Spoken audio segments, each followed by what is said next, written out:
This was Norway, Maine, in the spring of 1894. We invite you to travel with us to visit our vibrant community on Wednesday, May 9th.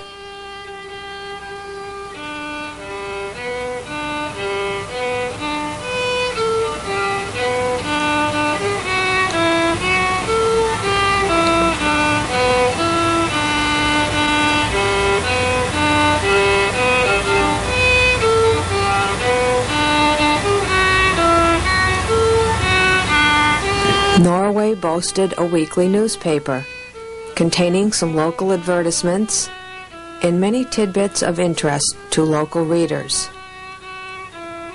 Merritt Welch purchased a sailboat, the Water Witch, to fix and send to Augusta, and the ice was just out of the lake.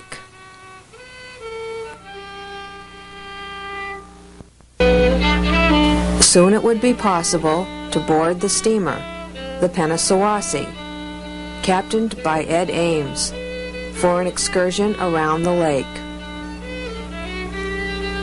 Another mode of transportation and commerce was the horse and buggy. A wagon here on Cottage Street promises a delivery of milk, perhaps by Mr. Tucker himself. Pingree's Bakery provided baked goods, pies and cakes, produced and delivered by his team of employees, and undoubtedly pulled out of the oven by Herbert Hillier. Who could fail to react to the promises of this horse and buggy, of Brown's instant relief for pain? It was A.L.F. Pikes had a business. He owned a clothing store up, well, still the Blue Store to this day, but he also had a business on the side. He manufactured a remedy called Brown's Relief.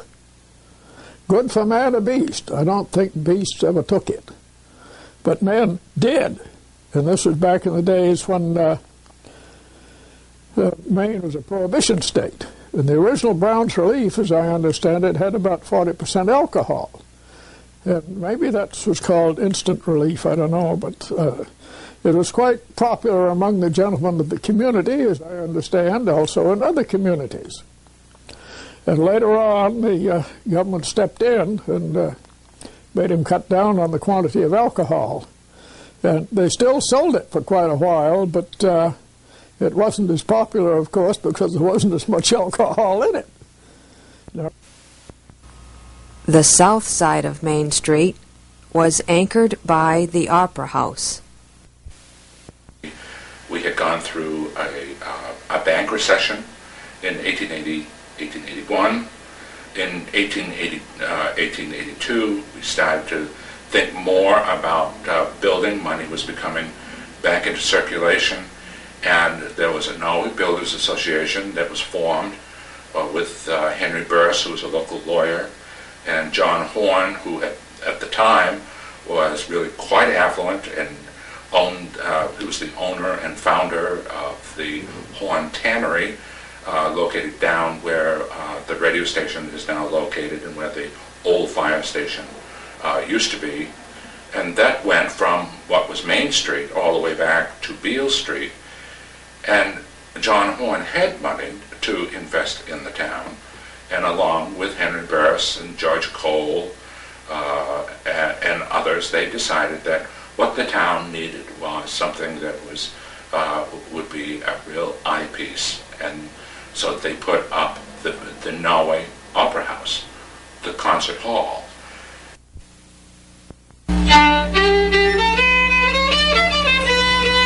Crossing to the corner of Cottage Street, you would find Beale's Hotel, Livery, and Feed Stable, which was always a hub of activity.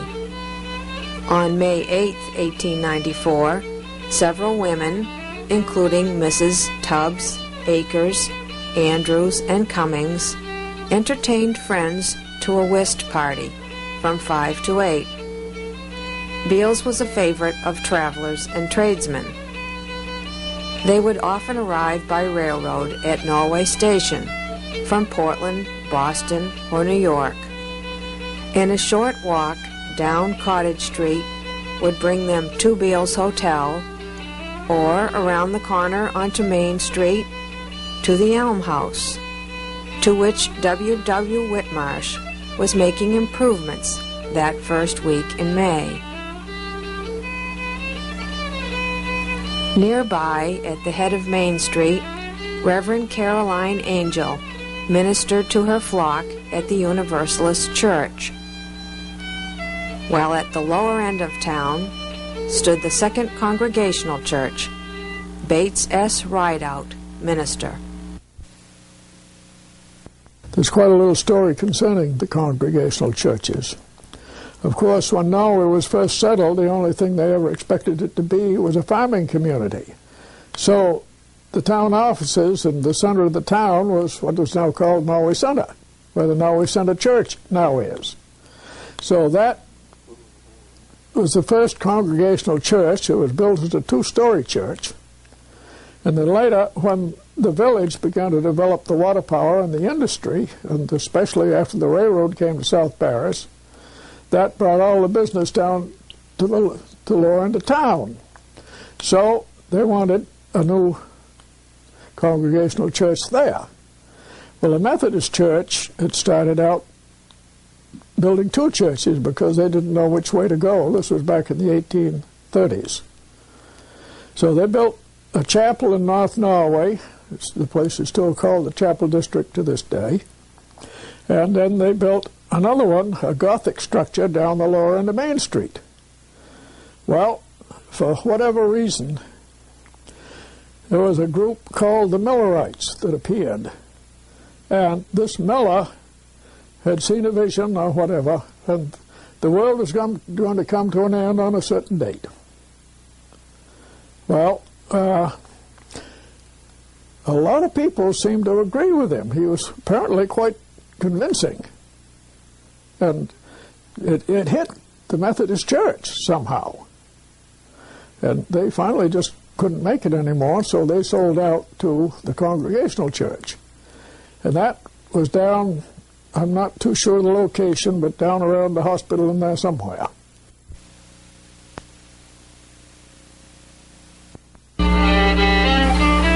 A ride or a stroll around the village could take you by Judkin's Dry Goods.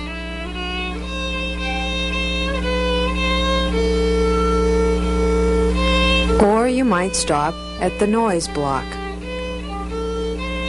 the main store belonging to the family of Oscar Noyes, seller of books, stationery, drugs, medicines, baby strollers, and rocking horses.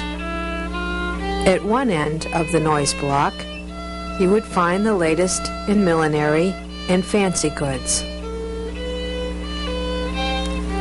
While at the other end, you could mail a penny postcard and perhaps encounter Norway's new postmaster, Mr. A.I. J. Rowe. Pass the dentist's office quickly, and you could stop for a minute at Dr. Bradbury's house to pat the dog or solicit a front porch consultation. But the original A.J. Nevers, who I guess was the first one to come to town, at one time he operated a factory down in Steep Falls that made piano keys, oddly enough. And later he became involved in making a line of soft drinks, like Pepsi and stuff like that. And I guess they were quite popular, especially in the back room of A.J. Nevers' confectionery store.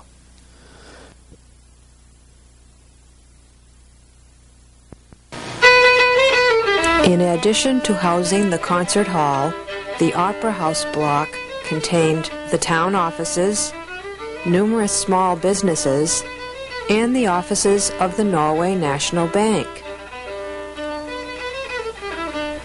Next door, Whitnam and Oxnard offered clothing and rooms, while over at Cyrus Tucker's store, you could look for harnesses, whips, trunks and valises, coats, jackets, horse collars, and blankets.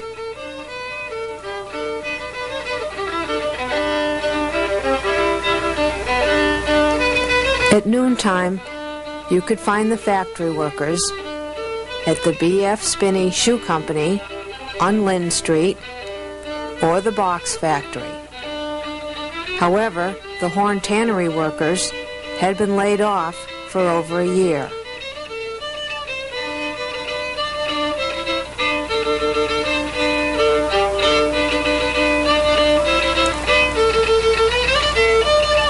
Our downtown was a complement of beautiful homes, tenements, offices, storefronts, factories, and stately elm trees.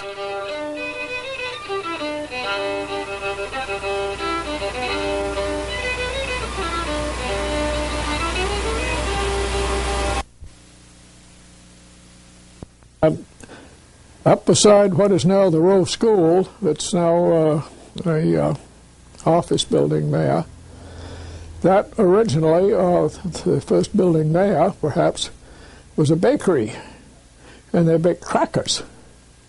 And they shipped them all over the place in barrels, shipped them up and down the railroad, all the way to Vermont and everywhere else. Well, they had a little bit of machinery in there, and they had needed something to make it go. They didn't have a steam engine. They didn't have a water wheel or anything, so they used a horse treadmill. And that was in the bakery, according to George. And he wondered just how sanitary that was. Perhaps that had to do with the flavor of the crackers. We don't know, you know. Next to Pingree's was the academy, which housed the high school and the intermediate grades. Fortunately, school was out for the summer on what we know was a hot spring day. The reason we know about that was that there were reports that there were several people who fainted at the funeral of Henry Burse, the man who had been responsible for the building of the new town hall in 1882, had died the 1st of May and was being buried from the Universalist Church that morning. And in the stories that I have read about Henry Burse, tells the story that it was so hot that several of the ladies who were present swooned. Didn't faint, they swooned. And in the blink of an eye, the face of Norway was forever changed. Wednesday, May 9th, 1894. Theophilus Judkins was a 17-year-old employee of the C.B. Cummings Company. He had just returned to work at about 2 o'clock in the afternoon after an hour's lunch break. Underneath his machine, he saw some smoke, which seemed to be coming from the floor. Some newspapers report this as an overheated journal, which is a part of a turning shaft that's enclosed in bearings, and of course steel on steel creates friction and therefore heat, and this is possibly what caused the fire. Nonetheless, Theophilus Judkins saw this smoke coming from under his machinery and went to reach for a fire bucket that he knew was nearby. Well, earlier that day, someone else had reached for the same fire bucket and hadn't replaced it, probably assuming that 2 fires in the same plant in the same day were pretty unlikely. Unfortunately for the town of Norway, this wasn't the case. Theophilus left his post and went to find another fire bucket and also to raise the alarm. The newspapers of the day report that you could see people streaming out of the building and smoke coming from the upper stories. Well, the fire spread very quickly through this wood processing plant, and when it hit the grist mill, of course, this was very dry powder, and this caused a very intense heat. Well, this intense heat ignited buildings on the other side of the stream, including the Opera House. In the basement of the Opera House were the records of the town of Norway. Most of these had been destroyed when the fire was over. The stores that had businesses in this building as well were destroyed. The alarm was sounded, and the town's volunteer fire department responded.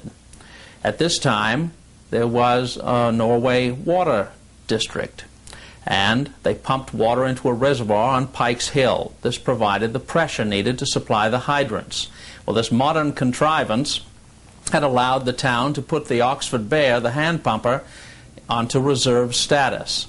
Hose carts and the hook and ladder basically supplied the firefighting needs of the town. So the town's volunteer service responded. They did the best they could, but realized very quickly with the wind coming out of the west that it was beyond their capability. So the wife of the owner of the town newspaper, Mrs. Sanborn, telegraphed to Portland and Lewiston asking for assistance. Both responded that they would send steamers as quickly as possible. They were both here within less than 2 hours. There were some problems getting the horses and the hose carts and the steamers onto the rail trucks and shipping them here. Again, they arrived, and there was more problem getting them off. There was no rollway set up in the Norway depot to remove the horses and carts from the train.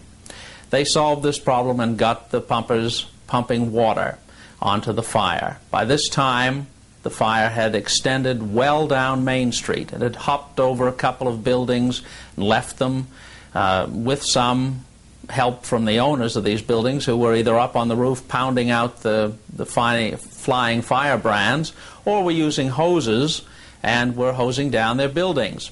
Some people criticized the water supply for letting them down during this time, but when you consider that probably every hydrant on Main Street was pushing water out and being asked for more, and the town's pumps were pumping non-stop from the beginning of the fire right through till probably midnight, they did the best they could with what they had. Bethel responded by sending a crew and a hose cart on the railway. South Paris responded with their Pacific hand tub and crews and hose carts, and miles of hose were set up from hydrants and steamers and pumpers all over town trying to stop this blaze. People were dashing in and out of buildings trying to save personal items. There was a sense of panic. People would rush into buildings, take things out, run into an open space and just throw them down, very often smashing the very things they were trying to save. Furniture was taken out onto sidewalks and front lawns, only to be soaked with water and totally destroyed. Probably most of what was saved was destroyed in the saving. Some businesses decided that they weren't going to try and save anything, and this actually worked in their favor. The businesses located in Stone's drugstore building were all safe. Everything they had was protected from the fire. The fire missed this building. It started below it. So there was no need to rush into the street with all their breakables and valuables. When the fire seemed imminent, many places put their valuables into the safe in the Norway Savings Bank. This made a safe deposit for those articles, and later on in the day, one of the steamers pumped water onto the vault. The rest of the building was gone, but the vault still stood, and they cooled it down so that the next day the vault could be opened, and they found that everything that had been placed inside was safe and secure. That brings up the story of Walter Cullenan's father, John, the original John Cullinan. John, a few years before that, had started a firewood business on Tucker Street, and he'd moved on to Main Street and bought a lot there. It was just above Tannery Brook on the south side of Main Street, and he'd established a wood yard there apparently, and he'd just built a house with a loan from the Norway Savings Bank.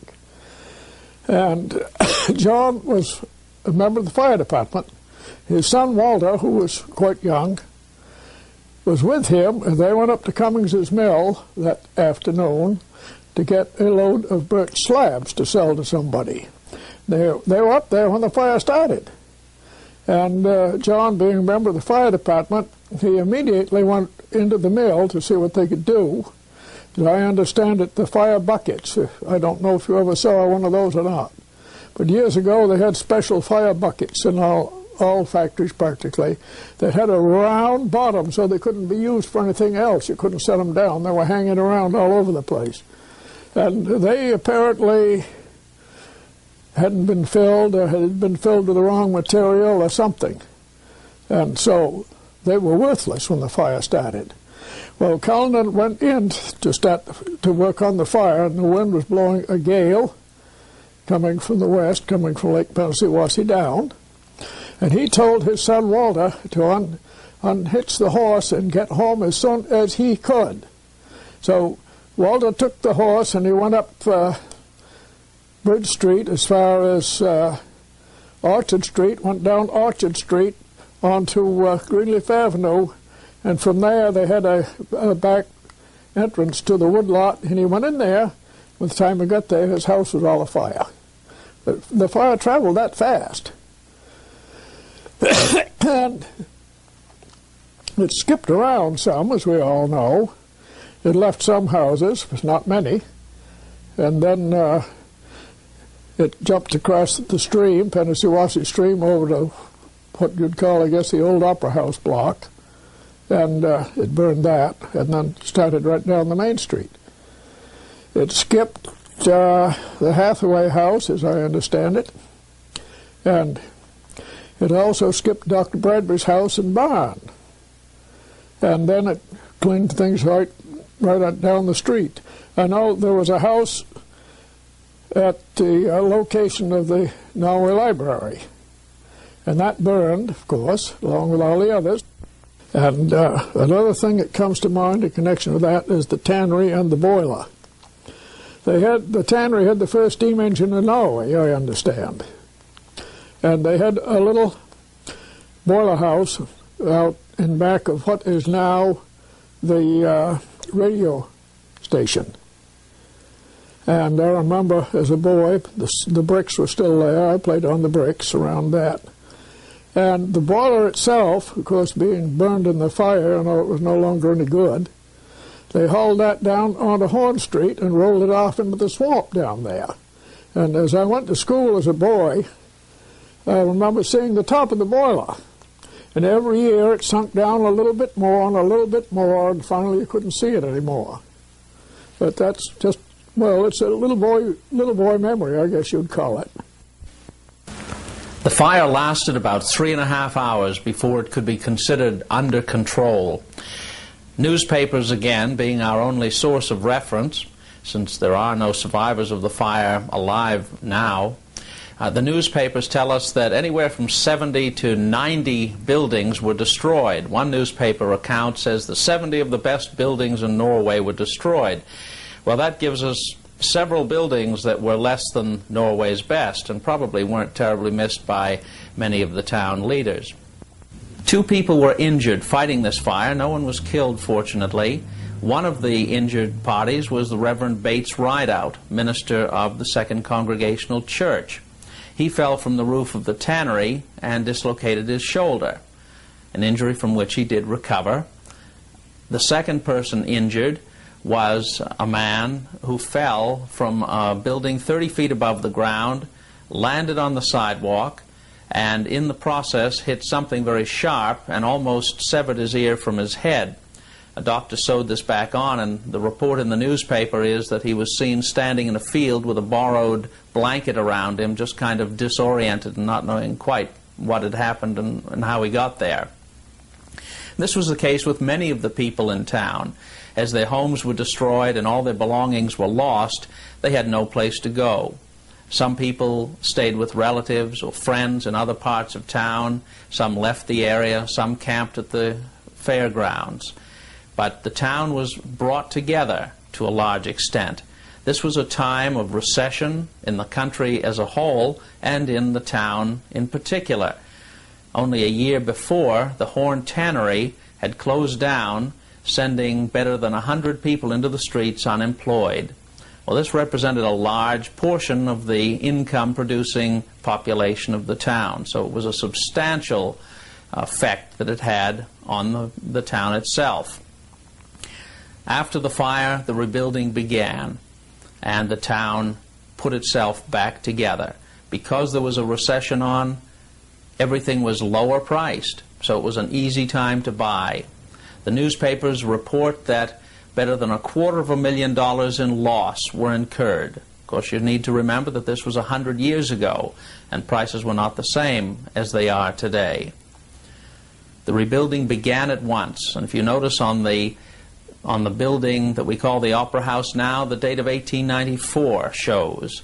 And this is because it was rebuilt, as was most of the town, by October of the year 1894. Yes, it was a time. Most property had some insurance, but A.J. Nevers, BCA Pingree Bakery, and the Tannery were uninsured and lost. Merritt Welch lost his store, belongings, and the Water Witch sailboat. The remains of several cats were found, and others were treated for singed fur and burns.